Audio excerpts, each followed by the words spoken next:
Malam itu udara bandara terasa sesak, meski ribuan orang hilir mudik dengan langkah tergesa. Hani berdiri di tepi ruang keberangkatan, wajahnya pucat, matanya sembab menahan tangis. Sejak menikah dengan Anto seminggu lalu, ia hanya merasakan kebahagiaan yang singkat. Kini, kebahagiaan itu harus ia telan bulat-bulat menjadi pil pahit bernama perpisahan. Tangannya gemetar saat menggenggam jemari Anto, yang hangat namun terasa akan segera dingin karena jarak. "Aku harap kamu bisa jaga diri ya, Mas," ucap Hani dengan suara parau, hampir patah di tengah kalimat. Air matanya jatuh, namun buru-buru ia hapus. "Aku akan tunggu kamu pulang, apapun yang terjadi."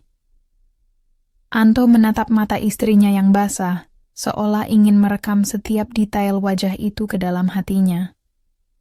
Ada berat yang tak terucap.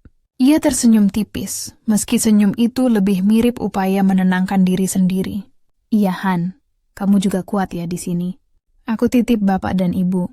Mereka butuh perhatianmu. Kalau sempat sering tengokin mereka ke rumah. Aku tenang kalau tahu kamu bisa jagain mereka."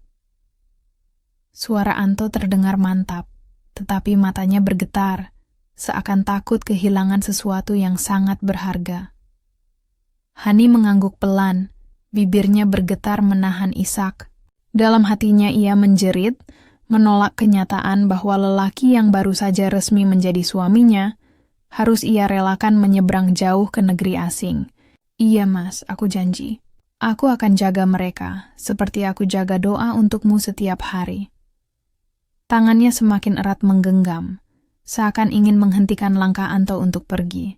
Tapi suara panggilan keberangkatan mengoyak keheningan batin mereka. Langkah Anto akhirnya terayun.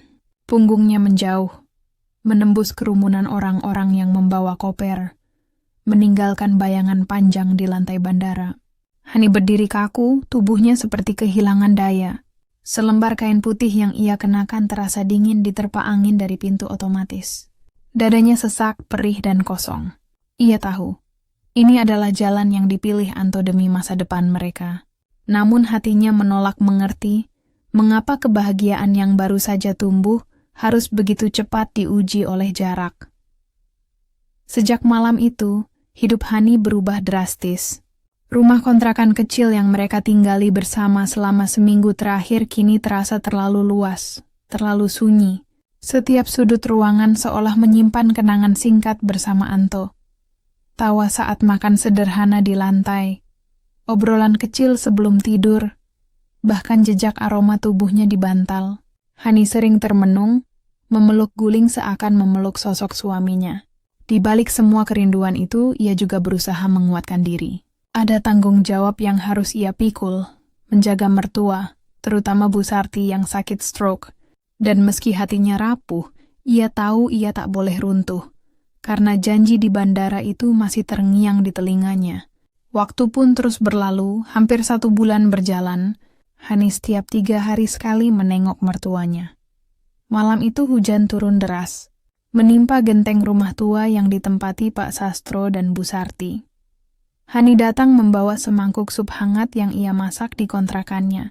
Setelah makan malam sederhana, Bu Sarti tertidur lelap di kamar. Tinggallah Hani dan Pak Sastro di ruang tamu, ditemani lampu redup dan suara hujan yang menenangkan sekaligus menciptakan kesepian. Pak Sastro menyeruput teh yang mulai dingin, lalu menoleh pada Hani. Suaranya lirih, seperti enggan keluar dari mulutnya. "Han, maaf kalau ayah sedikit ingin tahu. Gimana Anto sering hubungi kamu enggak?" Hani terdiam sejenak, matanya menunduk pada cangkir teh yang ia pegang. Uapnya sudah hilang, hanya tersisa rasa hangat samar. "Jarang Pak," jawabnya pelan. Mungkin karena sinyal di sana susah. Kadang cuma sekali seminggu, itu pun singkat. Ia berusaha tersenyum, tapi senyumnya lebih mirip kepingan kaca yang pecah. Terlihat indah dari luar, padahal tajam dan menyakitkan. Pak Sastro menghela napas panjang, pundaknya turun, menatap kosong ke jendela yang dipenuhi butiran hujan. "Apa kamu nggak khawatir, Han? Anto itu anaknya baik, terlalu baik malah. Dia gampang kasihan sama orang. Kalau ada perempuan yang deketin, apa kamu yakin dia bisa nolak? Takutnya dimanfaatin." Banyak cerita, TKI pulang-pulang bawa luka. Ada yang patah, ada yang hancur. Suaranya bergetar, seakan mengandung pengalaman pahit yang pernah ia dengar. Hani menggigit bibirnya, hatinya seperti ditusuk. Pertanyaan itu seolah menyentil sisi rapuh yang selama ini ia sembunyikan. Iya sih, Pak. Aku juga pernah bilang ke Anto, mending kerja di sini aja. Walau nggak sebanyak di luar negeri, tapi paling tidak dekat sama keluarga.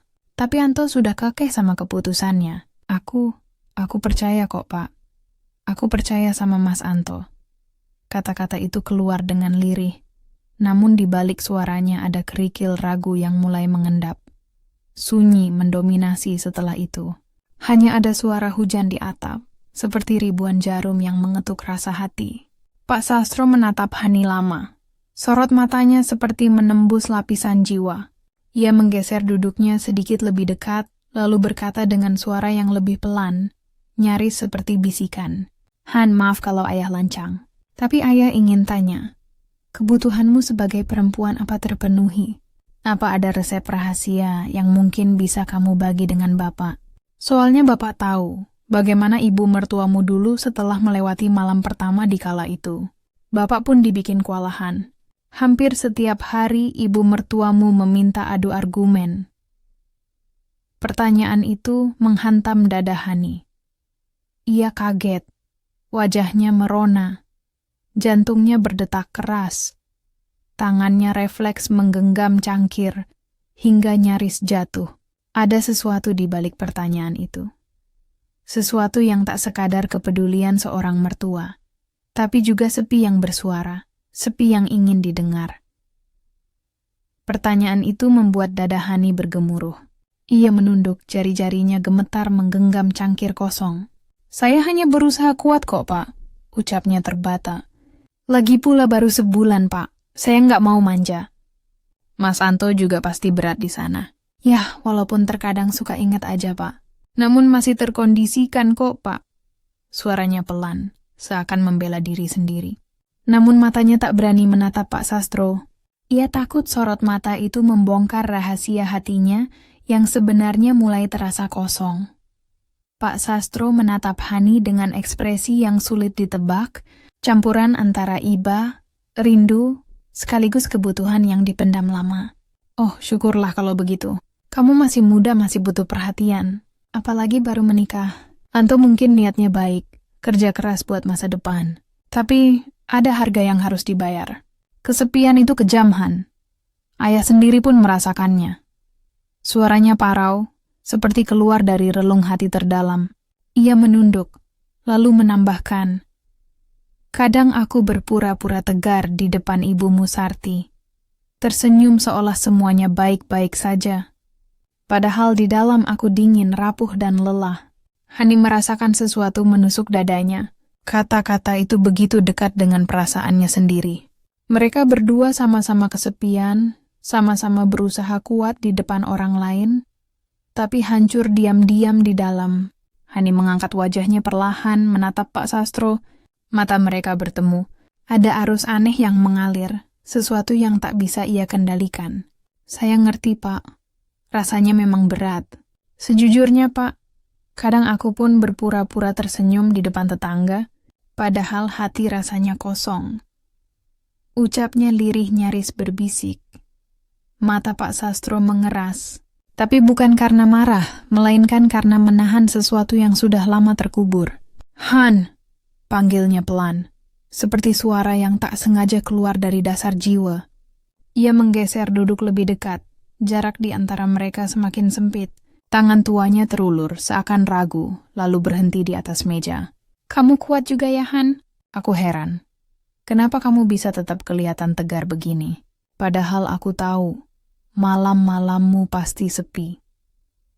Kata-kata itu bukan lagi sekadar nasihat, melainkan jurus halus yang menusuk langsung ke ruang sunyi Hani. Hani terdiam, dadanya naik turun tak teratur. Ia ingin berkata bahwa ia hanya istri setia yang menunggu suaminya, tapi bibirnya keluh.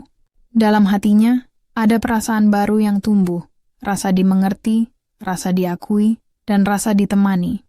Sementara di luar hujan masih jatuh deras, di dalam ruang itu, dua jiwa yang kesepian saling menemukan bayangan mereka sendiri.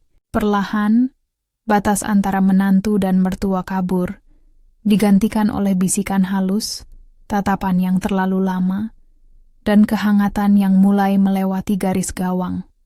Malam pun semakin larut. Hujan di luar telah reda, hanya menyisakan bau tanah basah yang meruap masuk lewat celah jendela. Ruang tamu temaram oleh lampu kuning yang menggantung di langit-langit, menciptakan bayangan samar di dinding. Hani masih duduk, jantungnya berdetak tak karuan, sementara Pak Sastro menatapnya dengan sorot mata yang sulit ia tolak. "Han, apa kita coba saja?" Kata-kata itu seolah telah merobek batas yang rapuh, menyisakan ruang kosong yang siap diisi sesuatu yang lebih dalam. Dalam diam, ada getar halus yang menjembatani mereka. Getar itu perlahan berubah menjadi keputusan tak terucap, bahwa malam ini, kesepian tak lagi mereka hadapi sendirian. "Apa Bapak yakin aku ini istri anakmu loh, Pak? Tapi nggak apa-apa juga sih, Pak. Sekali dulu nanti bakal seperti apa?" Bisik Hani dengan perlahan. "Ya udah kita mulai ya, tapi jangan terlalu berisik. Takut ganggu tidur ibu mertuamu." Setelah itu terjadi, waktu seolah berhenti. Mereka tak lagi berbicara dengan kata-kata, melainkan dengan tatapan yang terlalu lama bertahan, dengan isyarat tubuh. Hati Hani menjerit, sebenarnya tadi ingin menolak, namun tubuhnya diam-diam menyerah. Ada rasa bersalah yang menyelinap, tapi rasa itu kalah oleh sesuatu yang lama ia rindukan. Kemudian sunyi pun kembali mengambil alih. Hani hanya menunduk, napasnya tak beraturan, sementara Pak Sastro hanya menghela napas panjang, seperti menemukan pelepasan setelah bertahun-tahun menahan. Tidak ada kata penyesalan terucap, yang ada justru rasa lega, rasa damai, seolah beban yang menumpuk di hati mereka luruh begitu saja. Pak Sastro memecah keheningan dengan suara rendah, namun jelas. "Han, apa sebaiknya kamu tinggal di sini saja? Kamu kan nggak usah bayar kontrakan lagi. Lumayan, uangnya bisa buat yang lain. Aku yakin ibumu Sarti juga bakal senang. Rumah ini akan lebih hidup kalau kamu ada. Terutama Bapak, pastinya kamu juga kan?" Hani pun menoleh, menatapnya dengan bingung. Di satu sisi, hatinya diliputi perasaan bersalah karena melampaui batas itu dengan ayah mertuanya sendiri. Tapi di sisi lain, ada rasa aman yang aneh. Rasa bahwa di rumah ini, ia punya tempat, punya arti. Bukan hanya sebagai menantu, tapi juga sebagai pengisi kesepian yang terpendam. "Iya juga sih, Pak. Hani menemukan kedamaian juga kok di sini." Keputusan itu akhirnya ia ambil. Esoknya, Hani mengemas barang-barangnya dari kontrakan. Dengan wajah tegar, ia berkata dalam hati bahwa ini bukan hanya soal dirinya, tapi juga demi merawat Bu Sarti.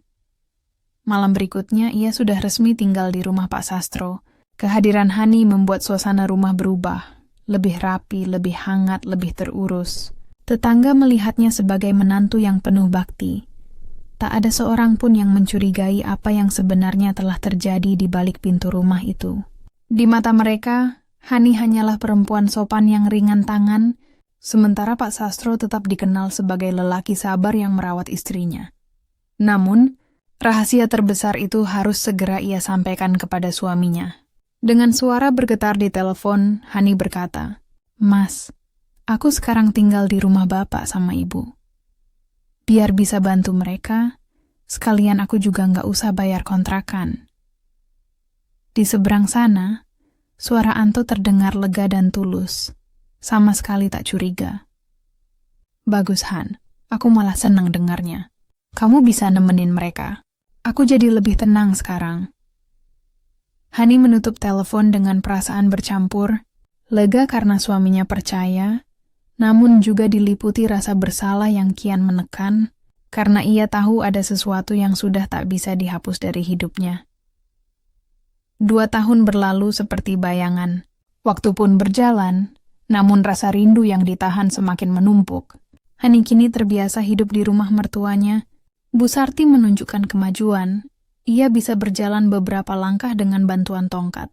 Sementara itu, Hubungan Hani dengan Pak Sastro telah lama melewati itu semua, terbungkus rapi dalam rahasia yang tak seorang pun tahu. Hingga suatu sore, kabar itu datang, Anto pulang. Jantung Hani berdebar keras. Ketika ia melihat sosok lelaki yang dulu ia lepas di bandara, kini berdiri di depan pintu rumah. Wajah Anto lebih tirus, matanya lebih matang, namun senyum itu masih sama. "Han," suaranya bergetar, seolah tak percaya akhirnya bisa pulang. Malam itu, rumah sederhana itu penuh sukacita. Tetangga berdatangan menyambut Anto, membawakan buah tangan dan doa. Pak Sastro terlihat haru, bahkan Bu Sarti menangis bahagia. Namun di balik senyum dan pelukan, dada Hani terasa dicekam ketakutan. Ia tahu, cepat atau lambat, Anto akan membuka percakapan yang berat. Dan benar saja, setelah malam menjadi sepi dan semua orang terlelap, Anto duduk di tepi ranjang, menatap istrinya dalam temaram cahaya lampu kamar. "Han," ucapnya perlahan, "ada hal yang harus aku jujur sama kamu. Aku nggak mau nantinya kamu dengar dari orang lain." Hani menelan ludah, tangannya gemetar meremas ujung selimut. "Apa, Mas?" tanyanya, meski hatinya sudah bersiap menghadapi sesuatu yang tak ingin ia dengar. Anto menunduk lalu menarik napas panjang. "Di sana aku diperlakukan baik sama majikan. Terlalu baik malah, sampai suatu hari dia minta sesuatu yang nggak bisa aku tolak. Han, majikan itu ingin aku bantu. Bagaimana caranya agar segera mendapatkan keturunan? Suaminya terlalu sibuk, bahkan ia juga memohon padaku. Dan aku nggak bisa nolak. Dengan cara itulah, sekarang dia halim anakku." Suara Anto pecah, penuh penyesalan. "Aku dikasih pesangon lumayan besar, tapi uang itu nggak bisa nutupin salahku. Majikanku bahkan titip salam buat kamu. Dan juga ucapkan terima kasih, karena kamu telah mengizinkan aku untuk menjadi TKI, sehingga tanpa sengaja bisa bertemu dengan mereka." Dunia Hani seakan runtuh. Air matanya jatuh tanpa bisa ia tahan. Bagaimana mungkin ia bisa marah, sementara dirinya sendiri menyimpan dosa yang jauh lebih kelam. Dalam benaknya, wajah Pak Sastro muncul, sosok lelaki yang selama ini menemaninya dalam sepi, yang menjadi tempat ia larut dan melupakan kesendirian. "Mas," suaranya tercekat. Ia ingin berteriak, ingin menyalahkan, tapi justru lidahnya keluh. Yang ada hanya rasa bersalah yang menyesakkan dada. Karena ia tahu, pengkhianatan bukan hanya datang dari Anto, tapi juga dari dirinya. Malam itu, mereka berdua duduk lama tanpa kata. Anto menggenggam tangan istrinya, memohon pengertian. "Aku pulang bukan cuma bawa uang Han. Aku pulang karena aku mau perbaiki semuanya di sini. Aku bakal cari kerja dekat rumah, supaya nggak ada lagi jarak di antara kita." Hani menunduk. Air matanya membasahi jemari Anto. Beberapa bulan pun berlalu. Di dalam rahimnya kini ada kehidupan baru. Tapi ia tak tahu. Apakah itu darah daging suaminya? Atau buah dari hubungan terlarang dengan ayah mertuanya? Rahasia itu terkunci rapat di hatinya, membuat malam semakin sesak. Sementara di kamar sebelah, Bu Sarti mulai bisa berjalan perlahan, seakan menjadi simbol bahwa hidup harus terus berjalan, meski hati retak berkeping-keping,